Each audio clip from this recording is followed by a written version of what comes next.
இமாம் ஷாஃபி ரஹ்மத்துல்லாஹி அலைஹியுடைய வரலாறுகள் ஒரு செய்தி ஒன்று பதிவு செய்கிறாங்க. இமாம் ஷாஃபி ரஹ்மத்துல்லாஹி அலைஹி சொல்கிறார்கள், என்னுடைய இலாக்காவில் ஒரு வாலிபர் இருந்தார். அவர் மிகவும் பேணுதலுடைய பிள்ளை.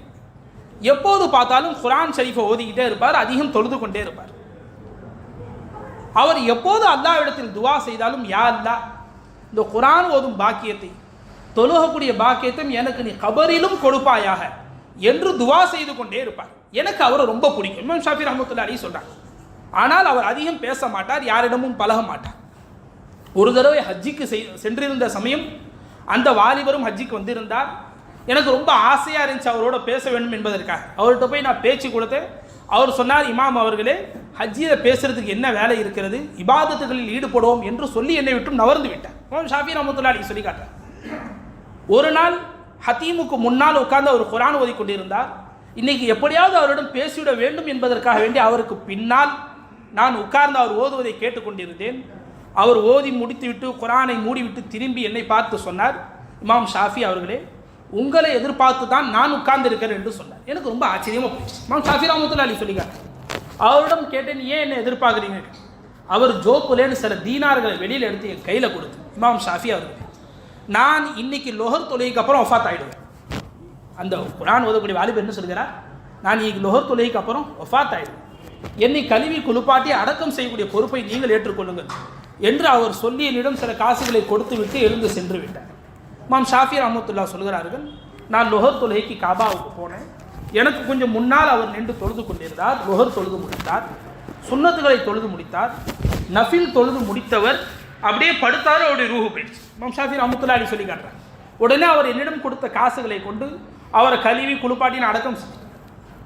சில காலங்கள் உருண்டு ஓடியது. ஜன்னத்துல் முஅல்லாவில் அவர் அடக்கம் செய்துவிட்டார். சில காலங்கள் உருண்டு ஓடியது. இமாம் ஷாஃபி ரஹ்மத்துல்லாஹி பல நாடுகளுக்கு அதுக்கடுத்து பயான்களுக்காக வேண்டி, இல்மை கற்றுக்கொள்வதற்காக வேண்டியும் இல்மை கற்றுக் கொடுப்பதற்காக வேண்டியும் சென்று விட்டார்கள் இமாம் ஷாஃபி ரஹ்மத்துல்லாஹி. அப்போ சொல்கிறார்கள், சில காலங்கள் கழித்து திரும்பவும் நான் மக்காவுக்கு வந்தேன். அப்போது அதே நேரத்தில் ஒரு நபருடைய ஜனாசா இருந்துச்சு. ஒரு நபர் வஃபாத் ஆகியிருந்தார். இப்போ அவருடைய ஜனாசா தொழுகையில் கலந்துக்கிட்டேன். அவரை கொண்டு போய் கபரில் அடக்கிறதுக்காக மக்கள் போன பொழுது எனக்கு உடனே அந்த வாலிபருடைய சிந்தனை வந்துடுச்சு. ஆஹா, கொஞ்ச காலங்களுக்கு முன்னால் நாம் ஒரு வாலிபரை அடக்கினோமே, அவருடைய கபருடைய நிலைகள் எப்படி இருக்கிறது என்று தெரியவில்லையா? அவர் எப்போதும் அல்லாட்ட என்ன துவா செய்வார், யா அல்லாஹ் கபர்லையும் குர்ஆன் ஓதக்கூடிய பாக்கியத்தை கொடு என்று துவா செய்வார் என்று அவருடைய சிந்தனையாகவே எனக்கு இருந்தது. இந்த ஜனாசாவை நான் பின்தொடர்ந்து போனேன். இமாம் ஷாஃபி ரஹ்மத்துல்லாஹி சொல்கிறாங்க, இந்த வாலிபருடைய ஜனாசாவை அந்த வாலிபருடைய கபருக்கு பக்கத்தில் தான் மக்கள் அந்த நேரத்தில் அடக்கினார்கள். நான் பார்த்து கொண்டிருக்கும் பொழுதே அந்த வாலிபருடைய கபருடைய சுவர் இடிந்து விழுந்து விட்டது. ஏற்கனவே அடக்கின வாலிபருடைய கபர், அவருடைய சுவர் இடிந்து விழுந்துச்சு, கபருடைய சுவர். மக்கள் எல்லாம் சொன்னார்கள், இமாம் ஷாஃபி, நீங்கள் தான் இமாமாக இருக்கிறீர்கள், கபர் இடிஞ்சிருச்சு, போய் பாருங்கள், என்ன செய்யலாம் என்று பாருங்கள் என்று சொன்ன பொழுது நான் போய் சற்று குனிந்து பார்த்தேன். அந்த ஏற்கனவே அடக்கி இருந்த வாலிபர் என்னை பார்த்து அஸ்ஸலாமு அலைக்கும் ரஹ்மத்துல்லாஹ் என்று சொல்லிவிட்டு குர்ஆன் ஓதி கொண்டிருந்தார்.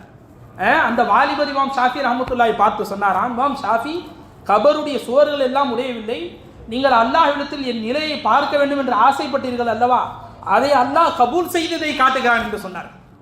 என்ன சொன்னார்கள் என்பது, அல்லாஹு தஆலா எப்படி ஆசைப்படுகிறார்களோ அப்படிப்பட்ட வாழ்வை அல்லாஹ் தர காத்து கொண்டிருக்கிறார். குர்ஆனில் அதிகம் திலாவத் செய்யக்கூடிய பாக்கியத்தை எல்லாம் நம்ம அனைவருக்கும் தௌஃபீக் செய்யும். குர்ஆன் மிக உயர்வானது. குர்ஆன் எந்த முஸ்லிமுடைய உதடுகளில் இருந்து வெளியாகிறதோ அந்த உதடுகளை மலாயித்துமார்கள் முத்தமிடுகிறார்கள் என்பதாக இருக்கிறது. அவர்கள் சந்தோஷப்படுகிறார்களாம், ஆனந்தப்படுகிறார்கள். இந்த நாவுகளிலிருந்து குர்ஆன் வருகிறதா என்று சந்தோஷமிட்டு அவர்களுடைய உதடுகளில் மலாயித்துமார்கள் முத்தமிடுகிறார்கள். அன்பர்களே, எவ்வளவு உயர்ந்த பாக்கியம் குர்ஆன். அல்லாஹ் நம் அனைவருக்கும் அதிகம் குர்ஆன் ஓதக்கூடிய பாக்கியத்தை தௌஃபீக் செய்வானாக.